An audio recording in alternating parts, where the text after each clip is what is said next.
जय हिंद मेरे डियर साथी, मैं आपका साथी विकास और आज हम देखने वाले हैं डी फार्मा फर्स्ट ईयर का फार्माकोग्नोसी का एक प्यारा सा चैप्टर नंबर 2। ठीक है, इसमें हम क्लासिफिकेशन की दौर पे पहुंच चुके थे और इसमें आज हम देखने वाले हैं इसके बारे में। देखिए, हमने क्लासिफिकेशन को डिटेल में देखा था, अल्फ़ाबेटिकल क्लासिफिकेशन, एक लेक्चर ऑलरेडी अपलोड है, इसी के लिंक में हम डिस्क्रिप्शन के लिंक में हम देंगे, वहाँ से आप देख सकते हैं। ठीक, मॉर्फोलॉजिकल क्लासिफिकेशन, टैक्सोनॉमिकल क्लासिफिकेशन को हम डिटेल में देख चुके थे। आज हम देखने वाले हैं फार्माकोलॉजिकल क्लासिफिकेशन, किसके बारे में? फार्माकोलॉजिकल क्लासिफिकेशन के बारे में। ठीक, अब जब सेकेंड ईयर में जाएंगे तो इसी पे आगे एक चैप्टर आ जाएगा फार्माकोलॉजी। ठीक, आपको डिटेल में उसमें किसी भी ड्रग्स के बारे में क्या यूजेज हैं, ये सबको कहाँ यूज होता है, किस जगह एब्जॉर्प्शन होता है, ये सब कुछ आप इजीली देखेंगे सेकेंड ईयर में। तो हम आपको देखने वाले फार्माकोलॉजिकल क्लासिफिकेशन के बारे में। तो चलिए, आपका प्यारा सा सेशन यहाँ से स्टार्ट होता है। अब इसमें जितने भी चीज़ आपको इंक्लूड की गई हैं एकदम ईजी से ईजी तरीके से यूज की गई हैं, जो आपको दिमाग में बैठते पढ़ते ही ठंड से दिमाग में सेटअप हो जाए। ठीक, तो चलिए हम स्टार्ट करते हैं प्यारा सा वीडियो। चलिए, आपको ध्यान से सुनना है मेरे भाई। ठीक है, चलिए हम आते हैं फार्माकोलॉजिकल क्लासिफिकेशन। देखिए फार्माकोलॉजिकल, ठीक है, अभी होता क्या है, देखिए इसमें होता क्या है उसे ही देखना मेरे भैया। ठीक है, चलिए स्टार्ट करते हैं। Grouping of drugs, grouping of drugs according their pharmacological action, मतलब किसी भी ड्रग्स को कौन सा यूज किस, जैसे होता ना, जैसे मान लेते हैं अफीम है, ठीक, तो कहते हैं नशा के लिए। अब जैसे भांग है तो कहते हैं पीने के लिए भी है, और क्या कर देते हैं जैसे कहीं चोट लगे उसके लिए। तो मतलब किसी भी प्लांट का जो क्रूड ड्रग्स है, किसी भी प्लांट का जो क्रूड ड्रग्स है किस काम के लिए यूज किया जाता है, वो क्या कहलाता है? फार्माकोलॉजिकल क्लासिफिकेशन कहलाता है। तो लिखा क्या होगा? Grouping of drugs according to their pharmacological action, मतलब कोई ड्रग्स किस काम में आती है, किस एक्शन में यूज की जाती है, वो सब फार्माकोलॉजिकल क्लासिफिकेशन के अंतर्गत रखी जाती है। Pharmacological classification also known as therapeutic classification. Therapeutic क्या होता है? किसी भी ड्रग्स का क्या यूज है उसी को क्लासिफिकेशन क्या कहलाता है? फार्माकोलॉजिकल क्लासिफिकेशन कहलाता है। नेक्स्ट पॉइंट पे यही लिखा हुआ है। नेक्स्ट पॉइंट के लिखा most active chemical constituent are their therapeutic uses, इसी के अंतर्गत आते हैं। अब देखिए, कोई भी ड्रग्स, जैसे आपको सिंपल हम जो बताएं, जैसे आपको तुलसी का एग्जांपल ले लेते हैं। तुलसी जैसे क्या होते, कहते हैं यार खांसी में खराश है, थोड़ा सा चाय बनाओ यार तुलसी उसी बढ़िया डाल के, तुलसी पत्ता खून के डलिया और नींबू का पत्ता थोड़ा डाल दिया, काला नमक मार दिया, नींबू का डाले, अरे भाई सर चाय बना रहे हो क्या, कि क्या बना रहे हैं ठीक, मगर पीने में थोड़ा सा मज़ा आएगा। ठीक है, तो वो बताइए, जो आप लौंग डालें थोड़ा सा फ्लेवर आ जाएगा। ठीक है, और आपका जो प्रॉब्लम है पेट का वो भी सही हो जाएगा। ठीक है, और हेडेक है वो भी सही हो जाएगा। ठीक है, और क्या बोलते हैं, अभी तुलसी जो डालें, तुलसी डालें तो हमारा क्या होता है, वो मूड को, ठीक है, और हमारे पेट को बढ़िया बना देगा। और वो डालें क्या, काली मिर्च डालें जो हमारे गले की खराश रहेगी उसे सही कर देगी। तो वो हर एक जो ड्रग्स उसमें यूज की गई है, क्या उसमें जो भी हम प्लांट यूज किए हैं उसका बताओ क्या होता है, अलग अलग एक्शन है कि नहीं, उन्हीं के आधार को उन्हें क्लासीफाई करना क्या कहलाता है? फार्माकोलॉजिकल क्लासिफिकेशन कहलाता है। तो लिखा मोस्ट एक्टिव केमिकल कॉन्स्टिट्यूएंट। अब हर एक प्लांट का जो क्रूड ड्रग्स प्राप्त किए हैं तो हर में क्या होना, कोई ना कोई केमिकल है। अब कौन सा केमिकल है, तो आपके सिलेबस में टोटल 64 क्रूड ड्रग्स हैं, उसमें कौन सा केमिकल किसमें है सबको आपको डिटेल में देखने को मिलेगा।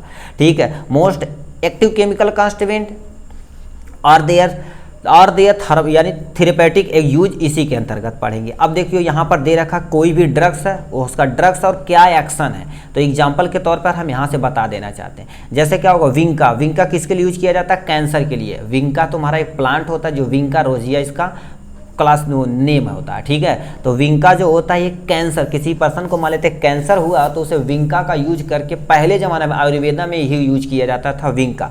तो एंटी कैंसर, एंटी मतलब उसके अगेंस्ट जो काम करता है तो उसे एंटी बोलते हैं, और कैंसर के अगेंस्ट करता है इसलिए एंटी कैंसर। जैसे एंटी बैक्टीरियल जो बैक्टीरिया के अगेंस्ट वर्क करता है उसे एंटी बैक्टीरियल बोलते हैं। ठीक, तो ये दे रखा विंका एंटी कैंसर के अंतर्गत आता है। ठीक है, और नेक्स्ट दे रखा है ओपियम। ओपियम एक तरह का प्लांट होता है, ठीक है, जिसे हम अफीम या भांग बोलते हैं। ठीक है, देखिए नॉर्मल तुम अफीम मत समझो। ठीक, ओपियम क्या होता है, एंटी इन्फ्लामेटरी होता है। जैसे मान लेते कहीं बरियारे मार कर लिए आप, ठीक है, तो बढ़िया पिटा गए या पीट दिए किसी को, मान लेते एक आध फैड मुंह पे लग गया तो कजरी उजरी जम गया, तो क्या करे, फूल भी जाता है। तो एंटी इन्फ्लामेशन, मतलब अब कहते हैं यार भांग पीस के रखा यार, वो क्या बोलते हैं जी, ये महुआ, ठीक है, महुआ हो गया, रेड़ का पत्ता हो गया, ये सब आयुर्वेदा अपना बहुत डेवलप था मेरे भाई। तो उसमें क्या करें, यदि आप पीस के यदि गर्मा के रख देंगे हल्दी वगैरह, तो एंटी इन्फ्लामेटरी, सूजन क्या हो जाएगी, कम हो जाएगी। तो ओपियम जो होता है एंटी इन्फ्लामेटरी होता है। एंटी इन्फ्लामेटरी मतलब सूजन, उसके जो कम करता है उसे हम क्या बोलते हैं, एंटी इन्फ्लामेटरी, ओपियम में इसका नाम आता है। ठीक, क्लोए या जिंजर जो एक्सपेक्टोरेंट की तरह काम आता है, जैसे गले की खराश जो प्रॉब्लम होती है इसे एक्सपेक्टो यानी एक्सपेक्टोरेंट बोलते हैं, जो क्लोव और जिंजर में यूज किया जाता है। ठीक है, ये हो गया। अब डिजिटैलिस आ जाएगा, डिजिटैलिस हो गया और मैरोबलान हो गया। डिजिटैलिस और मैरोबलान में क्या होता है, एस्ट्रीजेंट, डिजिटैलिस और यहाँ से इसमें एस्ट्रीजेंट में यूज किया जाने वाला ड्रग्स है। ठीक, अर्जुना जो होता है कार्डियोटॉनिक है। अर्जुना कहते हैं अर्जुन का छाल पियो, जो हृदय रोग रहेगा वो सही हो जाएगा। ठीक है, हृदय रोग मतलब कार्डियोटॉनिक होता है, जो आपको पढ़ना पड़ेगा इस सिलेबस के अंतर्गत। अर्जुना और डिजिटैलिस दोनों कार्डियोटॉनिक के अंतर्गत आते हैं। ठीक, तो ये जो ड्रग्स हैं किस यूज में काम किए जाते हैं उसी को हम मार्फोलॉजिकल क्लासिफिकेशन कहते हैं। आपको समझ में आया होगा अच्छे से। ठीक, अब यहाँ से आते, इतना हो गया यदि, तो हम थोड़ा सा और क्या ले गए आगे देख लेते हैं मेरिट और डीमेरिट के अंतर्गत। ठीक है, रातें हो रही हैं भाई, कितना बज रहा, 11:30 बज गया। ठीक है, रात हो गई। ठीक है, तो ये चीज़ें क्या हो गई, मेरिट और डीमेरिट पे हम थोड़ा सा और देख लेते हैं। उसके बाद आपका फार्माकोलॉजिकल क्लासिफिकेशन, मार्फोलॉजिकल बार बार आ रहा है भाई, कोई दिक्कत नहीं, आप समझदार हैं, समझ जाएंगे। ठीक है, तो पहले हम मेरिट देख लेते हैं, लास्ट में डीमेरिट देखने के बाद ये आपका फार्माकोलॉजिकल क्लासिफिकेशन की एंडिंग हो जाएगी। तो लिखा क्या, यूज फॉर यानी क्या होता है, सफिस्टेंटिंग सब constituent of drug if they are not available. ठीक, available at the particular place and point of time. कहने का मतलब क्या होता है, जैसे मान लेते हैं ड्रग्स किसी जगह उपलब्ध नहीं है, हर तो जगह है तो उपलब्ध होती नहीं है।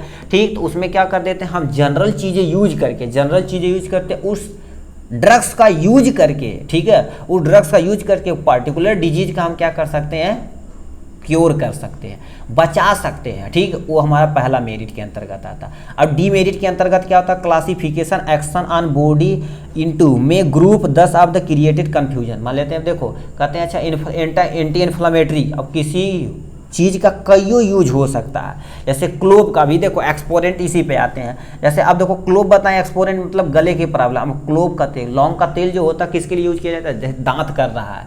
ठीक, तो बताओ अलग अलग चीज़ों में क्या होता है, अलग अलग कन्फ्यूजन हो सकती है। ठीक, तो एक भी ड्रग्स देखा जाए, कोई ड्रग्स क्या होती है, सूजन में काम आती है, तो वही ड्रग्स किसी और में काम भी आती है। तो इसलिए ये कन्फ्यूजन आपको थोड़ा सा हो सकती है। यही डीमेरिट में दे रखा पहला पॉइंट।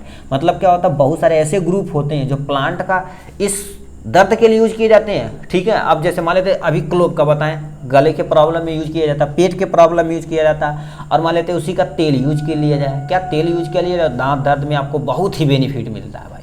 ठीक है, तो ये चीज़ें अब लगाए होंगे, दांत दर्द करता होगा तो अब लौंग का तेल लगा लेंगे तो भन्न से ठीक हो जाता है। ठीक, एक वोलाटाइल नेचर का होता है ना, इसमें देखा जो तेल होता है थोड़ा सा वोलाटाइल समझ है, पेट्रोल की तरह काम करता है। ठीक, तो पहला पॉइंट यहाँ से दे रखा है। ठीक है, लिखा सिंकोना यूज इन एंटी मलेरियर। अभी देखो सिंकोना बता दिए थे। ठीक, मगर क्या होता है, देखो सिंकोना एंटी मलेरियर। अब सिंकोना एक तरह का प्लांट होता है जो एंटी मलेरिया में यूज किया जाता है। एंटी मलेरिया क्या होता है, मलेरिया एक तरह की बीमारी होती है जो आपको सोशल साइंस में एकदम डिटेल में पढ़ना पड़ेगा, सोशल फार्मेसी में। ठीक, तो एंटी मलेरिया की तरफ यूज किया जाता है cinchona, but also effect the heart problem. अब सिंकोना हार्ट प्रॉब्लम में भी यूज किया जाता है किसी भी ड्रग्स के साथ। ठीक है, तो ये बताओ कन्फ्यूजन है कि नहीं, यही चीज़ें क्या होती है, डीमेरिट के अंतर्गत चली आती हैं। ठीक, तो हमने यहाँ पर देखा क्या हो गया, फार्माकोलॉजिकल के बारे में आपको डिटेल में भन्न से यहाँ से बताते हैं। देखिए यहाँ से आप फार्माकोलॉजिकल के बारे में यहाँ देखा और यहाँ पर एग्जाम्पल देखा। ठीक, और यहाँ से क्या होगा, मेरिट और डीमेरिट देखा। जितना आपके अकॉर्डिंग सिलेबस में PCI के अकॉर्डिंग हम ज़्यादा बकवास वाली चीज़ें यदि लिखने को कहो तो हम कईयों सारा लिख सकते हैं, मगर उतना ही पढ़िए जितना आपका कॉन्सेप्ट क्लियर हो और अच्छे से अच्छा आप मार्क परफॉर्म कर सकें। ठीक, आज के लिए बस इतना ही, फिर मिलेंगे नेक्स्ट वीडियो में नेक्स्ट टॉपिक के साथ। तब तक के लिए bye bye and take care.